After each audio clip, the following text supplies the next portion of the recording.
Bismillahirrahmanirrahim. Assalamualaikum warahmatullahi wabarakatuh. Hamdan wa syukranillah wassalatu wassalamu ala rasulillah amma ba'du. Puji syukur kehadirat Allah subhanahu wa ta'ala yang telah memberikan kita banyak sekali nikmatnya.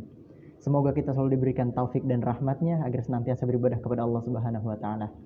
Salawat serta salam tak lupa kita curahkan kepada Rasulullah sallallahu alaihi wasallam.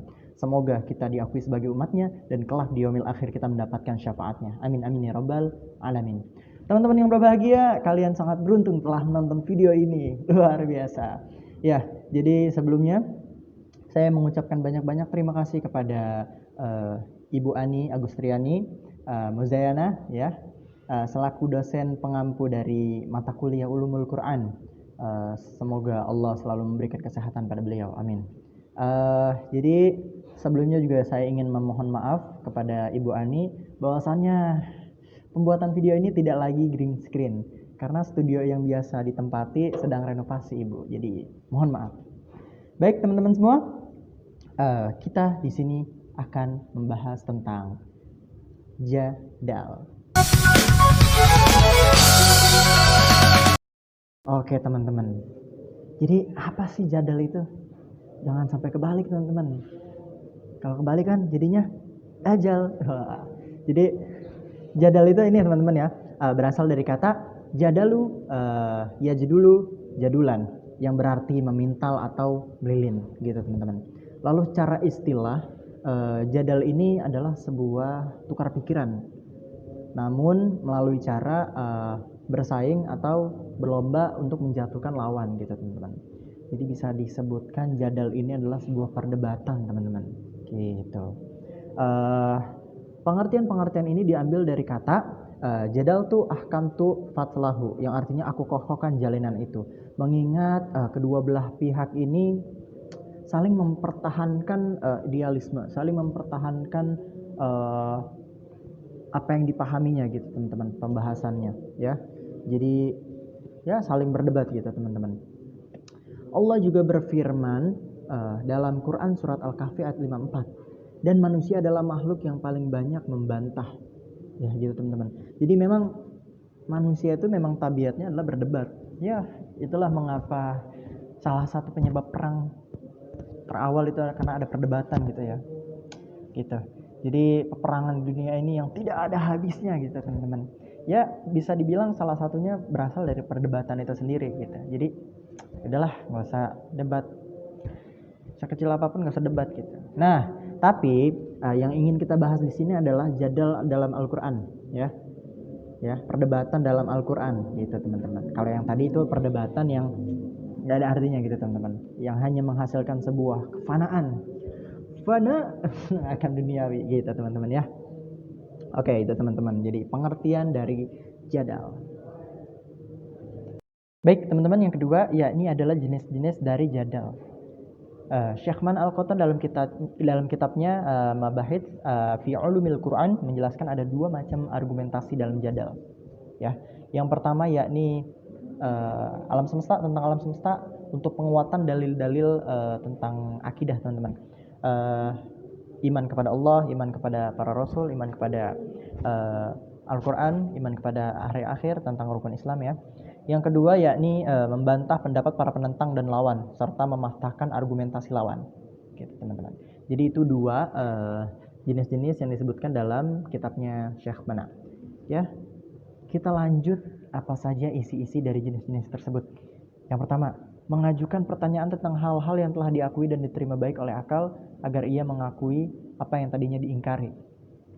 Contoh gini, ketika Nabi Ibrahim memenggal kepala berhala ya, lalu kapak yang untuk memenggalnya itu ditaruh di berhala satunya lagi ya. Lalu ditanya, apakah kamu yang memenggal kepala berhala ini? Nabi Ibrahim ditanya. Lalu Nabi Ibrahim kembali menjawab, coba kau tanyakan kepada berhala itu. Dia kan yang memegang kapaknya itu. Lalu yang bertanya itu menjawab kembali, mana bisa dia menjawab gitu, dia tidak bisa bicara. Lalu Nabi Ibrahim berkata, nah, bahasanya seperti itu ya.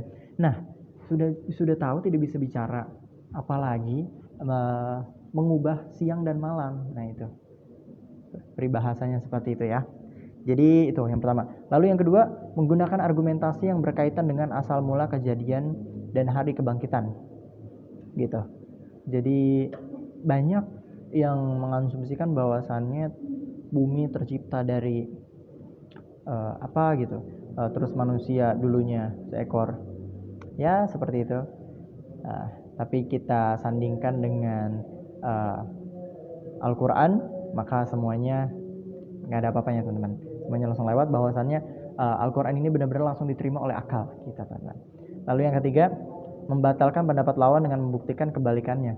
Ya, kita buktikan kebalikannya bahwasannya memang apa yang diyakini itu tidak masuk akal dan benar-benar salah. Jika kita membalikannya, ya mereka juga pasti akan menerima. Yang keempat yaitu menggunakan teori as-sabr wa taksim, yakni mengoleksi beberapa sifat sesuatu kemudian menjelaskan bahwa sifat-sifat tersebut bukanlah kesalahan melainkan alasan hukum. Allah Maha menciptakan. Ya memang itu landasan bahwasannya semua yang ada di dunia ini Allah yang menciptakan. Ya, dan yang terakhir mematahkan hujah lawannya dengan menjelaskan bahwa asumsinya tidak diakui oleh seorang pun. Ya, kita menjelaskan dengan serinci mungkin, tidak rumit mungkin ya, akhirnya bisa diterima dengan semua orang. Pada akhirnya lawan debat kita merasa ya asumsinya tidak diakui semua orang. Jadi itu teman-teman jenis-jenis dari jadal. Oke, terakhir pentingnya mempelajari ilmu jadal Al-Quran ini. Ada 3 teman-teman ya. Yang pertama, dikarenakan Al-Quran turun di tengah bangsa Arab ya, dan menggunakan bahasa mereka, maka Al-Quran berargumen sebagaimana argumen-argumen mereka sehingga mereka jelas atas persoalan yang dibicarakan. Jadi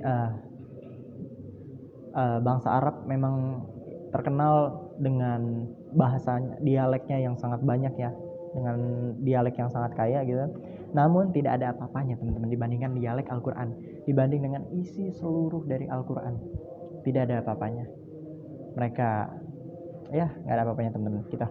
Lalu yang kedua, fitrah manusia yang suci akan selalu menerima hal-hal bersifat pasti rasional, sebagaimana yang mereka lihat dan mereka rasakan, dan bukan angan-angan yang tiada batas.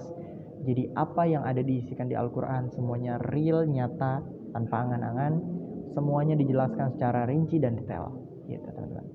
Yang ketiga, menghindari dari kata-kata yang rumit dan membutuhkan rincian penjelasan panjang lebar. Apabila seorang mampu menggunakan argumen yang tepat dan tidak rumit, maka ia akan menang dalam berargumen. Nah, di Al-Quran sangat banyak referensi ya, sangat banyak referensi tentang semua hal. Jadi ya jelas-jelas dengan landasan dari Al-Quran itu sangat menang, pasti menang. Karena semua yang ada di Al-Quran itu lengkap, detail, jelas, dan luar biasa gitu teman-teman. Baik, itu dia pengertian jenis-jenis dan fungsi dari jadal dalam Al-Quran. Semoga bermanfaat. Mohon maaf atas kekurangannya ya. Jangan lupa like, comment, dan subscribe. Semoga membantu. Kurang lebihnya mohon maaf. Ambil baik buang buruknya teman-teman semua ya. Oke, saya Bang Ray. Mohon pamit undur diri. Assalamualaikum warahmatullahi wabarakatuh.